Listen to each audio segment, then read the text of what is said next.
Hey, I'm Stephanie, and welcome to Wine Club. This is the playlist where I drink good wine while I whine about bad books, but I just got home from a trip to Spain, so I'm a little wined out, to be honest. So instead, we are drinking a nice fruited sour instead. And this probably won't be my only one, because the book I have to talk about today, oh boy, it made me mad.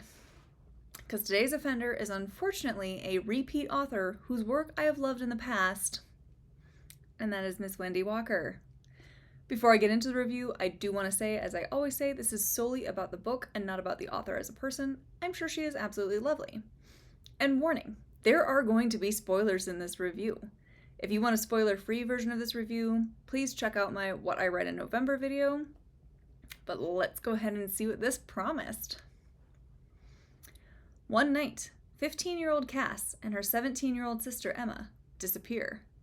The family car is found deserted at a nearby beach, but the authorities are baffled by what could have become of them.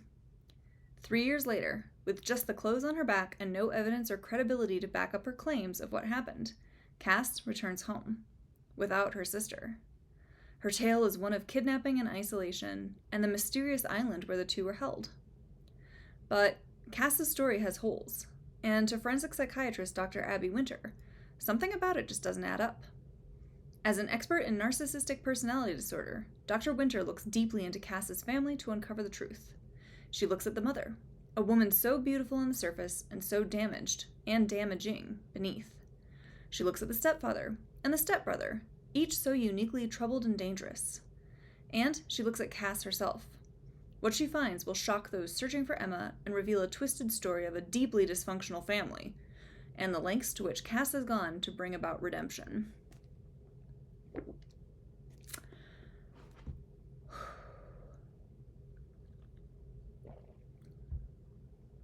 So you know a book is bad when, again, last spoiler warning, when the incest isn't the worst thing about this book. When that was revealed, it was more of a, sure, why not, instead of a, and clutching my pearls. I was bored to tears reading this, and I kind of stopped reading it because I got to page 150. I just didn't care. I truly did not care about what was happening in this book. It was so boring and so dull and it was just tedious. That I started skimming just because I did want to finish it before my trip, but oh my god, this is bad. If you haven't read anything by Walker before, do not start with this. This was terrible. I mean, I guess you could make the reading experience a little bit more fun by taking a drink every time you read the word narcissist. That is, if you want to depart this world severely wasted before you go. Because this book is like basically a textbook on narcissistic personality disorder. But it's not interesting. Like, I get that Abby, the Dr. Winter, knows that the mom, who is Mrs. Martin, because even Cass, our main character, has to call her mother Mrs. Martin. So Dr. Winter knows that Mrs. Martin is a narcissist. But it's just so surface level that I don't care. Like, the little bits we get to see of this, it didn't have an effect. It was so clinical in its depiction that I didn't feel anything by it. I didn't feel for Cass, or Emma, or even Abby. Because Abby just puts her little blinders on and wants to pin everything on Mrs. Martin. But it doesn't really work that way, and it's so blah. Like, everything in this book just sucks. The biggest complaint I have with this book is essentially story time by Cass. Cass rambles on for pages and pages. This book is only tell. There's very, very little show. She keeps harping on about how they have to find Emma. Why won't anyone think of Emma? But then Cass is doing fuck all to help them find her. I was so annoyed with Cass, but they're just letting her tell these winding, endless, pointless stories instead of having her backtrack her steps. How the fuck did she get home?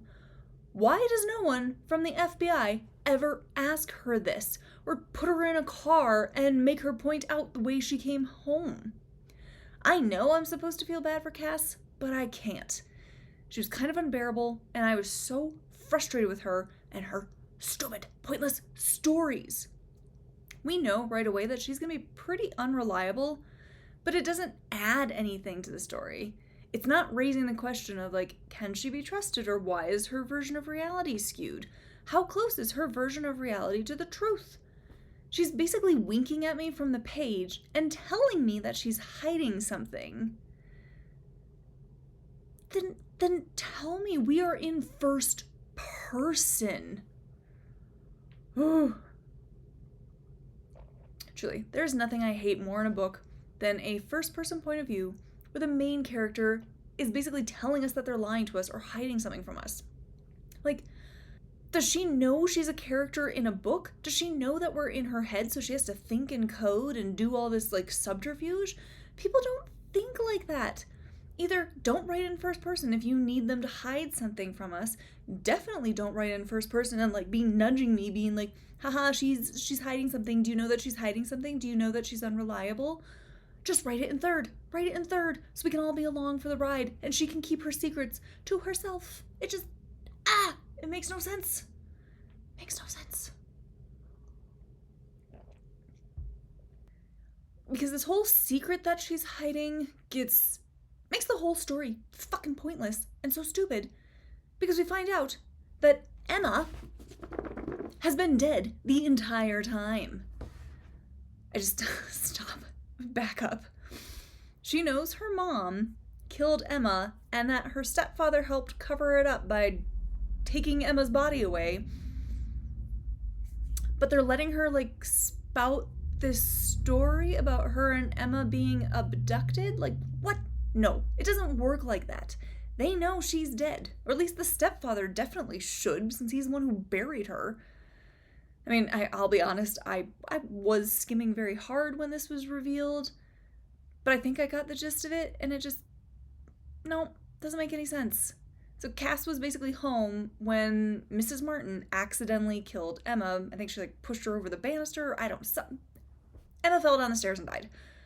She tries to say that she's not sure if Emma was actually dead, because, you know, Cass was obviously hiding and didn't want her mom to know that she saw. But then the stepfather buried Emma in the woods. He knows she's dead. So why isn't he panicking or trying to stop her from talking? Like, I guess you could say that he's letting her go down this road to cover his tracks and, like, pin her future murder on somebody else. But come on. Neither he or Mrs. Martin would be buying this story. And it almost feels like Walker thinks, like, unless we are actively in the scene, like, nothing else is happening. Because wouldn't he and Mrs. Martin be talking while Cass is, like, sleeping or having these conversations and be like, she's dead, right? Like, make it make sense? It's honestly just so ridiculous and bad. It's so bad.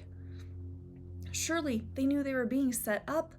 Like, I get Cass wants her mom to suffer and is putting her through all of this, but Mrs. Martin is cunning and will always come out on top, so maybe stop poking the bear and just go be with your kid. Because part of the story that Cass tells is that Emma had a baby, and then this couple that was holding them hostage wanted the baby and took the baby, but then we find out, oh, nope, that was actually Cass because, again, Emma's been dead.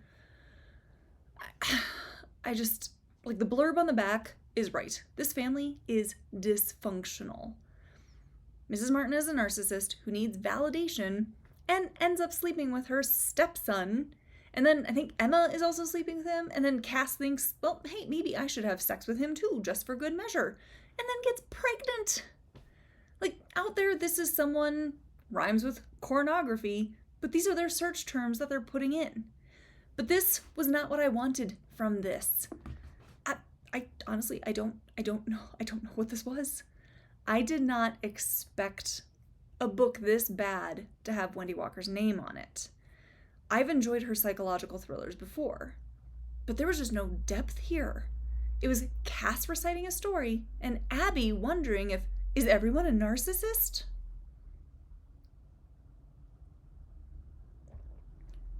I wanted more backstory. I wanted more depth. I wanted to understand why these people are the way that they are. Again, this was very tedious and very hard to read, which is why I stopped reading it and just started skimming it because, oh my god, I couldn't do it. This was just tedious and very hard to read. And again, not because of some of the content. I would also like to provide a trigger warning for mentions of SA, but this is bad because of the actual writing style. And the fact that it is Cass just telling a story for pages and pages and pages to secretly tell something else to Abby, which is unbelievable. And it's made worse because we have to hear Cass's version of events from her own mouth, and then we have to sit through Abby replaying Cass's story and mulling it over and trying to figure out, well, she said this, but that really means this. No, why? I already read this. I already know that Abby is confident that Cass is trying to tell her something that only she can decipher, which makes no sense. Why would Cass assume that Abby is going to pick up what she's laying down? It's so convoluted. And again, Mr. and Mrs. Martin should know that that Emma is already dead. They should know this. What is this book?